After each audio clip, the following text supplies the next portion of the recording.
ನಮಸ್ತೆ. Republic Kannada digital ಲೈವ್ಗೆ ಸ್ವಾಗತ. ನಾನು ಸುರೇಶ್.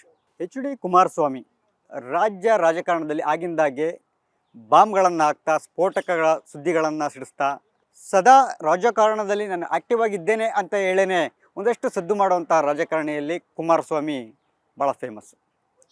ಈ ಕುಮಾರಸ್ವಾಮಿಯವರು ಮೈತ್ರಿ ಆದ ನಂತರ ಸದ್ಯ ರಾಷ್ಟ್ರ ರಾಜಕಾರಣದಲ್ಲಿ ಬ್ಯುಸಿಯಾಗಿದ್ದಾರೆ. ಈಗ ಹೊಸದೊಂದು ಸುದ್ದಿ ಹರಿದಾಡ್ತಾ ಇದೆ, ಅಭಿಮಾನಿಗಳು ಕೂಡ ಸಂಭ್ರಮಿಸ್ತಾ ಇದ್ದಾರೆ. ಎಚ್.ಡಿ. ಕುಮಾರಸ್ವಾಮಿಯವರು ರಾಷ್ಟ್ರ ರಾಜಕಾರಣದಿಂದ ರಾಜ್ಯ ರಾಜಕಾರಣಕ್ಕೆ ವಾಪಸ್ ಆಗ್ತಾರೆ ಅಂತಕ್ಕಂಥದ್ದು ಹೌದಾ? ಕುಮಾರಸ್ವಾಮಿಯವರು ಹಾಗಿದ್ರೆ 2028ರ ಚುನಾವಣೆಗೆ ಸಿದ್ಧರಾಗಿ ರಾಜ್ಯ ರಾಜಕಾರಣಕ್ಕೆ ಬಂದುಬಿಡ್ತಾರಾ? ಬನ್ನಿ, ಇದರ ಬಗ್ಗೆ ಒಂದಷ್ಟು ವಿಸ್ತೃತವಾಗಿ ನಾನು ವಿಶ್ಲೇಷಣೆಯನ್ನು ಮಾಡ್ತಾ ಹೋಗ್ತೇನೆ. ಕುಮಾರಸ್ವಾಮಿ ಅಂದರೆ ಒಂದು ಕಡೆ JDSಗೆ ಒಂದು ಆನೆ ಬಲ, ಇಡೀ JDS ಪಕ್ಷಕ್ಕೆ ಅವರೇ ವರಿಷ್ಠರು. ದೇವೇಗೌಡರು ಏನೇ ತಂತ್ರಗಾರಿಕೆ, ಏನೇ ಸ್ಟ್ರಾಟಜಿಗಳು ಅಥವಾ ಬೇರೆ ಯಾವುದೇ ರಾಜಕೀಯ ಲೆಕ್ಕಾಚಾರಗಳು ಏನೇ ಮಾಡಿದ್ರು ಕೂಡ ಅದೆಲ್ಲವೂ ಕೂಡ ಅನುಷ್ಠಾನ ಆಗುವಂಥದ್ದು ಮತ್ತು ಅದನ್ನು ಕಾರ್ಯರೂಪಕ್ಕೆ ತರುವಂಥದ್ದು ಕುಮಾರಸ್ವಾಮಿಯವರು.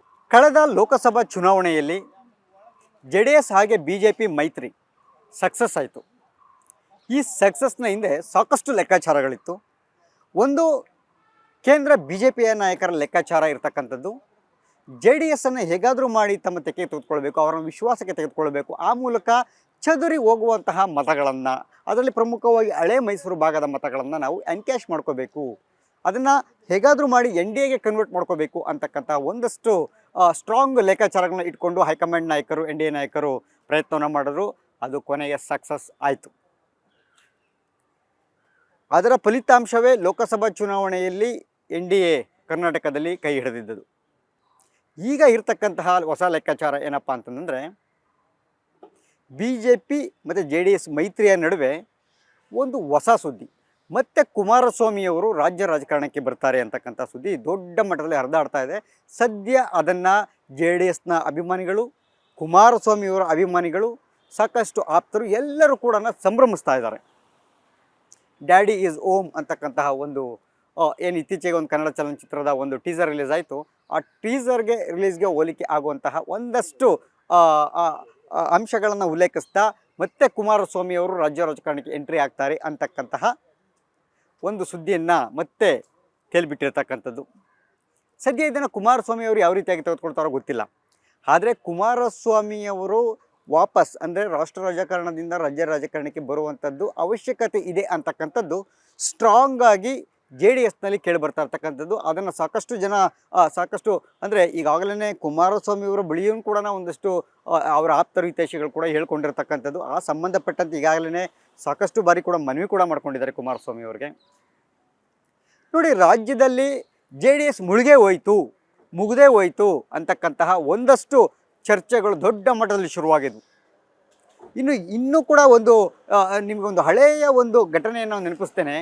ಹಿಂದೆ DK ಶಿವಕುಮಾರ್ ಅಂದರೆ ಕಾಂಗ್ರೆಸ್ನ ಕೆಲ ನಾಯಕರು JDS ಮುಳುಗೇ ಹೋಯಿತು, JDSನಲ್ಲಿ ಇರ್ತಕ್ಕಂಥ ಎಲ್ಲ ಶಾಸಕರನ್ನ ಆಪರೇಷನ್ ಮಾಡ್ತೇವೆ, ಸಂಪೂರ್ಣವಾಗಿ JDSನಲ್ಲಿ ಇದ್ದಂಥ ಎಲ್ಲ ಶಾಸಕರು ಕೂಡ ವಾಪಸ್ ಕಾಂಗ್ರೆಸ್ಗೆ ಬರ್ತಾರೆ ಅಂತ ಒಂದು ಆಪರೇಷನ್ ನಡೀತಿದೆ ಅಂತಕ್ಕಂತಹ ಒಂದಷ್ಟು ಸುದ್ದಿಗಳು ಕೂಡ ಕಾಂಗ್ರೆಸ್ ವಲಯದಲ್ಲಿ ದೊಡ್ಡ ಮಟ್ಟದಲ್ಲಿ ಕೇಳಿ ಬರ್ತಾ ಇತ್ತು. ಇದು ಕೂಡ ಒಂದು ಕಡೆ JDSನಲ್ಲೂ ಕೂಡ ಆತಂಕ ಮೂಡಿಸಿತ್ತು. ಎಲ್ಲಿ ನಮ್ಮ ಶಾಸಕರು JDSನ ಬಿಟ್ಟು ಹೋಗ್ತಾರೋ ಅಂತಕ್ಕಂಥದ್ದು. JDS ಪಕ್ಷ ಮುಳುಗೇ ಹೋಯಿತು ಅಂತಕ್ಕಂಥ ಒಂದಷ್ಟು ಮಾತುಗಳನ್ನು ಕೂಡ ಕಾಂಗ್ರೆಸ್ನಲ್ಲಿ ಹೇಳ್ತಾ ಇದ್ರು.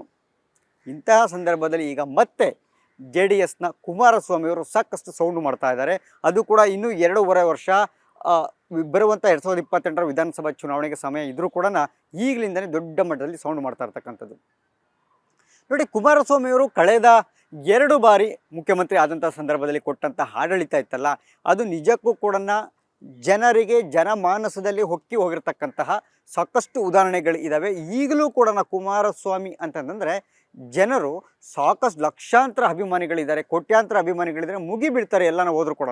ಆದರೆ ಅದು ಎಲ್ಲೋ ಒಂದು ಕಡೆ ಮತಗಳಾಗಿ ಕನ್ವರ್ಟ್ ಆಗ್ತಾ ಇಲ್ಲ. ಅವರ ಅಭಿಮಾನಿಗಳು ಕೋಟ್ಯಾಂತರ ಜನ ಏನಿದ್ದಾರೆ ಅವರೆಲ್ಲರೂ ಕೂಡ ಅವ್ರ ಸಭೆ ಸಮಾರಂಭ ಸಮಾವೇಶಗಳನ್ನ ಮಾಡಿದಂಥ ಸಂದರ್ಭದಲ್ಲಿ ಈ ಜಮಾಯಿಸ್ತಾರೆ. ಆದರೆ ಎಲ್ಲೂ ಕೂಡ ಅವು ಮತಗಳಾಗಿ ಕನ್ವರ್ಟ್ಗಳು ಆಗ್ತಾ ಇಲ್ಲ, ಅಷ್ಟರ ಮಟ್ಟಿಗೆ ಅಂದುಕೊಂಡಂಥ ಸಕ್ಸಸ್ ಆಗ್ತಾ ಇಲ್ಲ ಅಂತಕ್ಕಂಥದ್ದು ಸಹಜ. ಒಂದಷ್ಟು ಕುಮಾರಸ್ವಾಮಿಯವರು ಕೂಡ ಬೇಸರ ಇದೆ, ಪಕ್ಷದ ನಾಯಕರಿಗೂ ಕೂಡ ಬೇಸರ ಇದೆ. ಈಗ ಹೇಗಾದರೂ ಮಾಡಿ ಬರುವ 2028ರ ಚುನಾವಣೆಗೆ JDSನ್ನು ಅಣಿಗೊಳಿಸಬೇಕಾಗಿರ್ತಕ್ಕಂಥದ್ದು, ಜೊತೆಗೆ ಕಾಂಗ್ರೆಸ್ಗೆ ಸರಿಯಾಗಿ ಟಕ್ಕರ್ ಕೊಡಬೇಕು ಅಂತಂದರೆ JDS ಸ್ಟ್ರಾಂಗ್ ಆಗಬೇಕಾಗಿರ್ತಕ್ಕಂಥದ್ದು. ಏಕೆಂತಂದರೆ ಬಿ ಜೆ ಪಿ ಈಗಾಗಲೇ ರಾಷ್ಟ್ರೀಯ ಪಕ್ಷ, ಅದು ಕಾಂಗ್ರೆಸ್ಗೆ ಟಕ್ಕರ್ ಕೊಡುವಂಥ ನಿಟ್ಟಿನಲ್ಲಿ ಸರಿಯಾಗಿದೆ, ಪಕ್ಷ ಇದೆ. ಆದರೆ ಪಕ್ಷದಲ್ಲಿರುವಂತಹ ನಾಯಕರಿರ್ಬೋದು, ಹಾಗೇನೇ ಕುಮಾರಸ್ವಾಮಿ ಅಂದರೆ ಜೆ ಡಿ ಎಸ್ ಅಂತಂದರೆ ಕುಮಾರಸ್ವಾಮಿ, ಈ ಕುಮಾರಸ್ವಾಮಿಯವರ ಬಲ ಮತ್ತು ಬಿ ಜೆ ಪಿಯ ಬಲ ಎರಡೂ ಕೂಡ ಒಟ್ಟಾಗಬೇಕಾಗಿರ್ತಕ್ಕಂಥದ್ದು ಬಹಳ ಅಗತ್ಯ ಇರತಕ್ಕಂಥದ್ದು.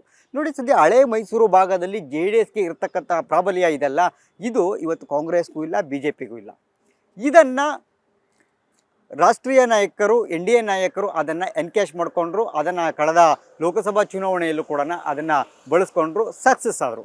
ಈಗ ಇರ್ತಕ್ಕಂಥದ್ದು ಕುಮಾರಸ್ವಾಮಿಯವರೇ ವಾಪಸ್ ರಾಜ್ಯ ರಾಜಕಾರಣಕ್ಕೆ ಬರ್ತಾರೆ ಅಂತಕ್ಕಂಥ ಹಾಗೇನಾದರೂ ಆಗಿದ್ದೆ ಆದರೆ ಮುಂದೆ ಒಂದು ವೇಳೆ ಏನಾದರೂ ಬಿ ಜೆ ಪಿ ಮತ್ತು ಜೆ ಡಿ ಎಸ್ ಎರಡೂ ಕೂಡ ಒಟ್ಟಾಗಿ ಮತ್ತೆ ಮೈತ್ರಿ ಚುನಾವಣೆಯನ್ನು ಎದುರಿಸಿದ್ದೆ ಆದರೆ 2028ರ ಚುನಾವಣೆಯಲ್ಲಿ ಕುಮಾರಸ್ವಾಮಿಯವರು ಮುಖ್ಯಮಂತ್ರಿ ಆಗ್ತಾರೆ ಅಂತಕ್ಕಂತಹ ಒಂದಷ್ಟು ಸುದ್ದಿಗಳು ಹರಿದಾಡೋದಕ್ಕೆ ಶುರುವಾಗಿದೆ. ಅವರ ಆಪ್ತ ವಲಯದಲ್ಲಿ ಸಂಭ್ರಮಿಸ್ತಾ ಇದ್ದಾರೆ.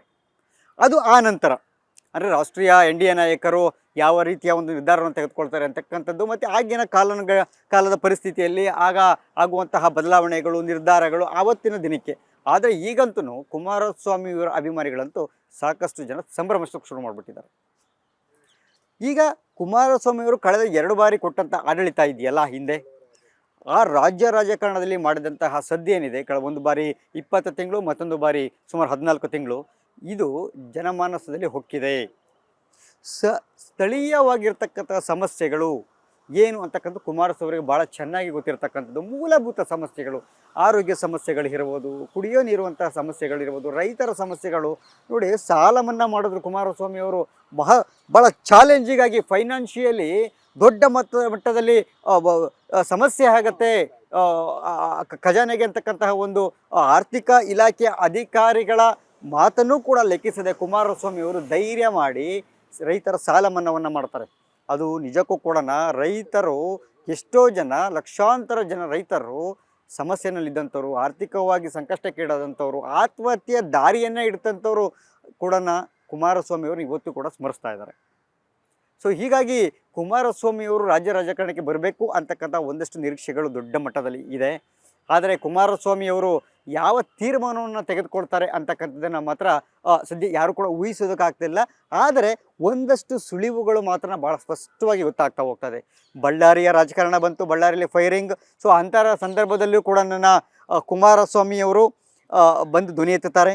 ಇನ್ನು ಕೋಗಿಲು ವಾರ್ಡ್ನಲ್ಲಿ ಆದಂಥ ಸಮಸ್ಯೆಗಳು, ಅಕ್ರಮವಾಸಿಗಳಿಗೆ ಮನೆ ಕಟ್ಟುವಂಥ ವಿಚಾರದಲ್ಲಿ ಆ ಸಂದರ್ಭದಲ್ಲಿಯೂ ಕೂಡ ತಮ್ಮ ಧ್ವನಿಯನ್ನೇ ಎತ್ತುತ್ತಾರೆ. ಒಂದೊಂದಾಗಿ ನೋಡ್ತಾ ಹೋದರೆ ಕುಮಾರಸ್ವಾಮಿಯವರು ರಾಜ್ಯ ರಾಜಕಾರಣದ ವಿಚಾರವನ್ನು ಎಲ್ಲೂ ಕೂಡ ಮರ್ತಿಲ್ಲ. ರಾಜ್ಯ ರಾಜಕಾರಣದಲ್ಲಿ ಯಾವ ವಿಚಾರಗಳಲ್ಲಿ ಎಲ್ಲಿ ಸದ್ದು ಮಾಡಬೇಕು ಅಲ್ಲೆಲ್ಲವೂ ಕೂಡ ಬಂದು ರಾಜ್ಯ ರಾಜಕಾರಣದ ಪ್ರಮುಖ ವಿಚಾರಗಳ ಬಗ್ಗೆ ಧ್ವನಿ ಎತ್ತುತ್ತಲೇ ಇದ್ದಾರೆ. ಜೊತೆಗೆ ಅಧಿವೇಶನದಲ್ಲಿ ನಡೆಯುವಂಥ ಸಂದರ್ಭದಲ್ಲಿಯೂ ಕೂಡ ತಮ್ಮ ಪಕ್ಷದ ಶಾಸಕರಿಗೆ, ನಾಯಕರುಗಳಿಗೆ ಸಾಕಷ್ಟು ಸಲಹೆಗಳನ್ನು ಕೊಡ್ತಾ ಇದ್ದಾರೆ. ಸೊ ಒಟ್ಟಾರೆಯಾಗಿ ರಾಜ್ಯ ರಾಜಕಾರಣವನ್ನು ಎಲ್ಲೂ ಕೂಡ ಕುಮಾರಸ್ವಾಮಿ ಮರ್ತಿಲ್ಲ. ತನ್ನ ಹಿಡಿತವನ್ನು ಈಗಲಿಂದನೂ ಕೂಡ ಸಾಧಿಸ್ತಾ ಇರ್ತಕ್ಕಂಥದ್ದು. ಇದೆಲ್ಲವನ್ನು ನೋಡ್ತಾ ಹೋದರೆ ಬರುವಂತಹ 2028ರ ವಿಧಾನಸಭಾ ಚುನಾವಣೆಗೆ ಕುಮಾರಸ್ವಾಮಿಯವರು ಬರುವಂಥ ಸಾಧ್ಯತೆಗಳು ದಟ್ಟವಾಗಿ ಇರತಕ್ಕಂಥದ್ದು.